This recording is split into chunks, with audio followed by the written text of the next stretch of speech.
Olá, eu sou o Macorati e esta é a nossa videoaula semanal, publicada toda segunda-feira no portal macorati.net. Nessa semana eu vou mostrar como definir um relacionamento muitos para muitos no Entity Framework Core, usando a versão 2.0. Você já deve saber que em uma relação muitos para muitos, um registro em uma tabela está relacionado a diversos registros em uma segunda tabela, enquanto que um registro na segunda tabela está relacionado a diversos registros na primeira tabela. Esse tipo de relação exige uma terceira tabela que é conhecida aí pelo jargão de tabela de junção. A tabela de junção ela vai conter as chaves primárias das outras duas tabelas como suas chaves externas. Como exemplo de relacionamento desse tipo, nós temos um relacionamento livro-autor, onde um autor pode ter muitos livros e um livro pode ter sido escrito por muitos autores. Muito bem, esse é o conceito de relacionamento muitos para muitos. No Entity Framework 6, você podia definir um relacionamento do tipo muitos para muitos, usando apenas duas entidades, e incluindo uma coleção de propriedades em cada entidade. O Entity Framework 6 era assim. Então, nessa implementação, o Entity Framework ele criava uma tabela de junção ou tabela de mapeamento que funcionava como uma ponte entre as tabelas das entidades, entre as classes das entidades. Infelizmente, até o momento, o Entity Framework Core, que está na versão 2.0, não suporta o relacionamento muitos para muitos. Dessa forma, para implementar o relacionamento muitos para muitos usando o Entity Framework Core, no nosso exemplo aqui, eu estou usando a versão 2.0, nós temos que incluir uma entidade no modelo que representa a tabela de junção e adicionar propriedades de navegação do lado das relações muitos para muitos. Então, eu vou ter que incluir uma tabela no nosso modelo de entidades. Então eu vou mostrar como faz isso. Então eu vou abrir aqui o Visual Studio 2017, lembrando que você tem que estar aqui com o Visual Studio 2017 para poder usar o Entity Framework Core 2, o update 15.3. Aqui eu estou usando o ponto 3, tem que ser 15.3 em diante, tá? Aqui eu criei já um projeto ASP.NET Core, o tipo de projeto pode ser qualquer tipo de projeto. E aqui na pasta módulos eu já defini a minha entidade autor, que é uma classe muito simples, onde eu estou usando o Data Annotation. E já estou usando aqui o Data Annotation Schema para forçá-lo a mapear, quando ele for feito o mapeamento da entidade autor, para a tabela autores. Eu quero evitar que seja criado com outro nome. E aqui eu estou usando o Data Annotation para indicar que o campo nome é requerido e que o tamanho dele tem que ser gerado com tamanho 100. Eu estou usando aqui somente dois campos, duas propriedades, autor ID e nome. Na tabela livro, da mesma forma, eu estou usando o Data Annotation Schema para forçar ele a mapear para a tabela com o nome livros.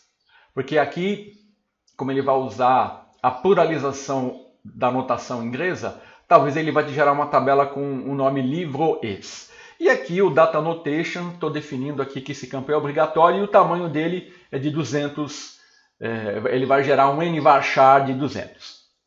Então eu tenho essas duas tabelas e eu quero gerar no Entity Framework um relacionamento muitos para muitos entre a tabela livro e a tabela autor. Então vamos lá. A primeira coisa a fazer é habilitar o Entity Framework, porque se você olhar nas dependências do NuGet aqui do seu projeto, ele tem um ASP.NET Core All, mas não tem o Entity Framework. Então vamos lá, vamos no Tools, Package Manager Consoler, que é uma das formas de você fazer isso. Você pode vir lá no Solution, e aqui você vai dar o comando install package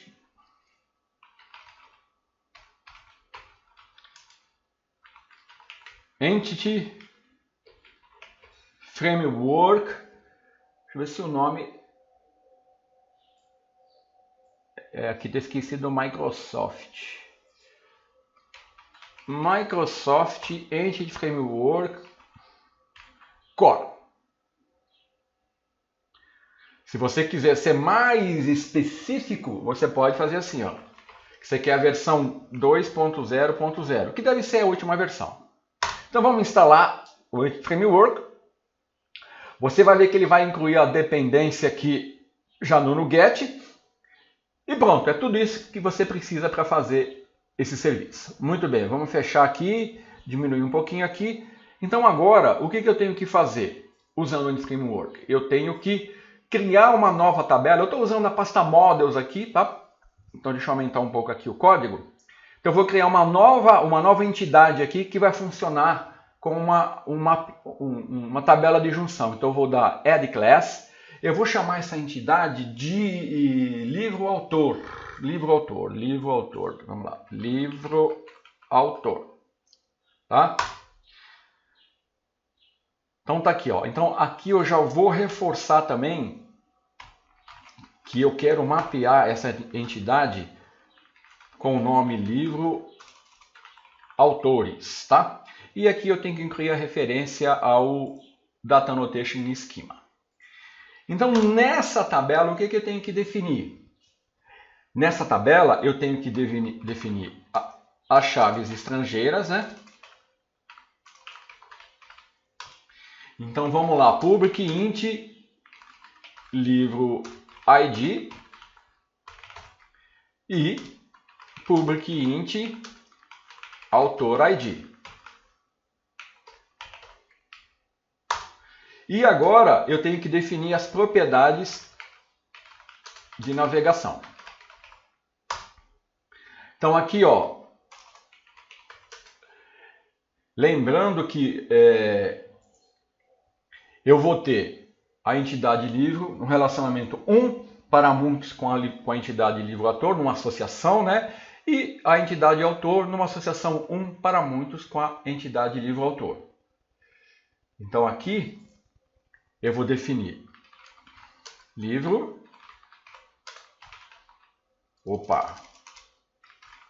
getSet, public, autor, getSet, tá? Muito bem. Já defini as propriedades de navegação. Agora eu vou ter que definir na entidade livro, né, a minha coleção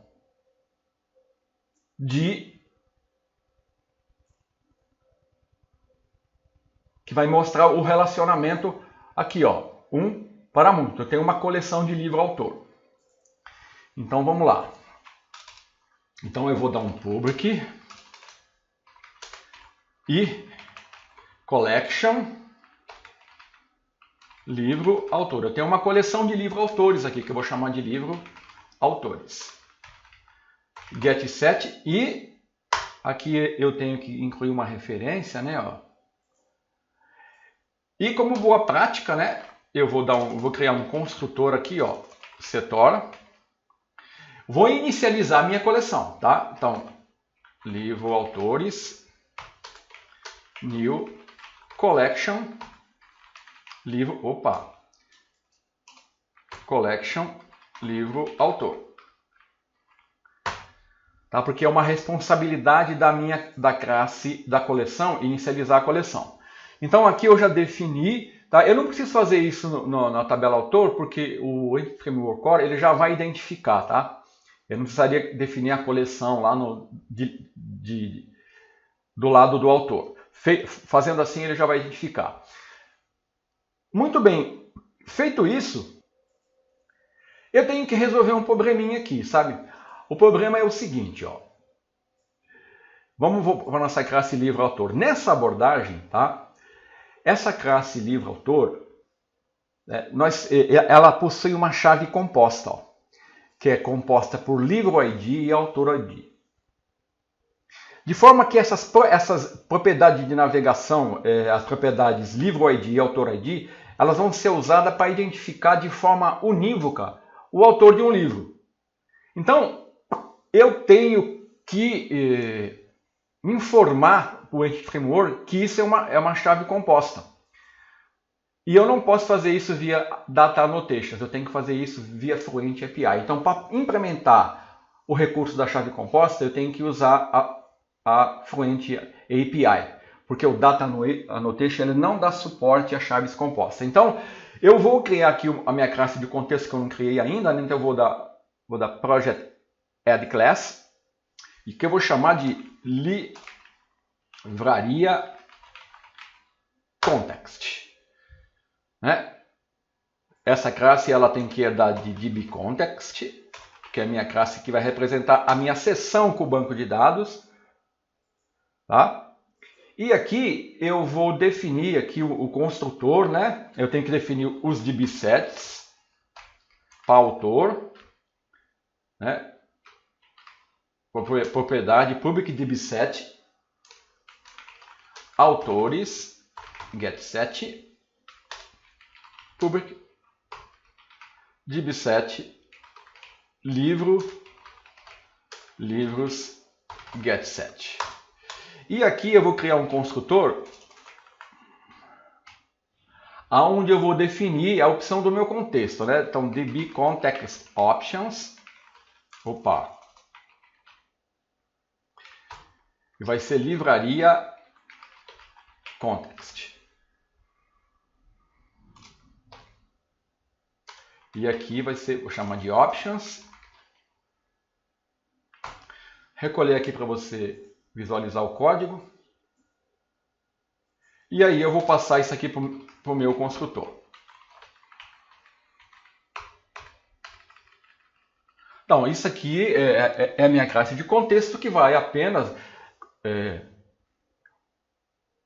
criar a seção com banco de dados e mapear, né, para as tabelas autores e livros. Então agora eu vou usar a Fluent API. Para quê? Para me mostrar, falar para o Entity Framework que eu tenho uma chave composta na entidade livro-autor. Então eu vou ter que sobrescrever, ó, protected, override, void, on, model, creating. Aqui o IntelliSense não funciona, não sei porquê. Mas ele tem esse model builder aqui, que eu vou chamar MB para ficar mais fácil de digitar, né?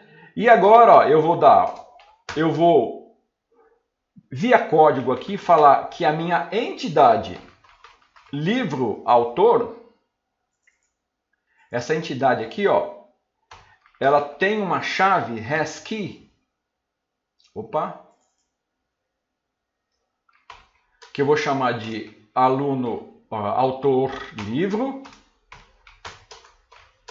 tipo anônimo, e aqui autor livro, ela é composta de autor ID, autor livro, livro ID. Pronto, então agora eu já informei aqui para o Entity Framework que a minha entidade livro-autor, as propriedades autor ID e livro ID, na verdade, são uma chave composta. Feito isso, eu só tenho que agora definir a minha string de conexão e eu vou aplicar o migrations e você vai ver que ele vai gerar 3 tabelas para mim. A tabela livros, a tabela autores, deixa eu ver a livro-autor e a tabela livro-autores. Tá? Então, para mim fazer isso, eu tenho que definir uma string de conexão aqui, né?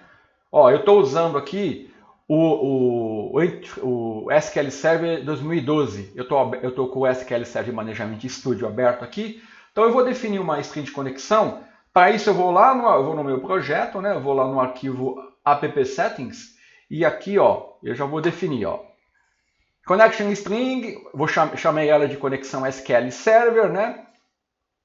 Dei aqui, ó, e chamei de livraria demo. Então ele vai criar um banco de dados chamado livraria demo.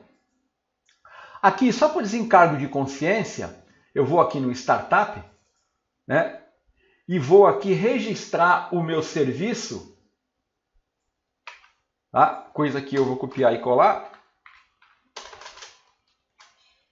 O que eu estou fazendo aqui? Eu estou registrando o contexto como um serviço, que é a minha livraria context. Deixa eu incluir a referência. E aqui eu estou obtendo a string de conexão lá do arquivo app settings. Tá? Eu chamei ela de conexão SQL Server. Deixa eu copiar e colar aqui. Conexão SQL Server. Então ele vai se conectar com o contexto que vai utilizar essa conexão. Só isso. Então eu já posso fechar todas as janelas aqui, salvar tudo e aplicar o Migrations. Tá? Recapitulando, defini o meu contexto, onde usei a Fluent API para informar a chave composta, que foi definida na tabela, na entidade livro-autor, que vai gerar a tabela livro-autores, que é a tabela de junção. Defini as propriedades de navegação, né? E aqui em livro eu informei a coleção, né? Livro-autores, da tabela livro-autor. Então vamos lá, aplicar o Migrations. Tá? Então vem aqui em Tools, no Get Package, Package Manager. Deixa eu aumentar aqui, estou usando o console, vamos limpar. Então, add migration, eu vou colocar aqui, ó, livraria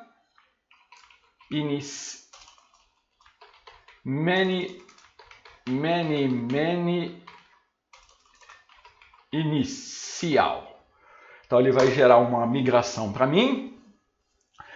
Nós vamos analisar os arquivos gerados, o arquivo gerado de migração, ele vai criar uma pasta migrations aqui, ó. Ele já criou, se eu quiser reverter, eu dou um remove migration, tá? Mas vamos ver o que ele gerou aqui, ó. Ele vai criar a tabela autores, tá? Autor ID, nome, nvarchar 100. Ok, vai criar a tabela livros, livro ID, título, nvarchar 200. Ok. E aqui, ó, ele vai criar a tabela livro autores, tá? Onde autor ID, livro ID é a chave composta, tá? E aqui ele vai para desfazer, ele dá o drop. Então tá tudo certinho. Eu já vou fechar aqui. Vou voltar lá no Get Package Manager, no console. Né? Vou aumentar aqui. E agora eu já posso dar um update database. Quando eu fizer isso, ele vem aqui no app settings. Ele identifica a string de conexão. E ele vai criar esse banco de dados e as tabelas, tá? Então vamos lá, update database, ele está criando, depois eu vou abrir o banco de dados, a hora que ele terminar aqui,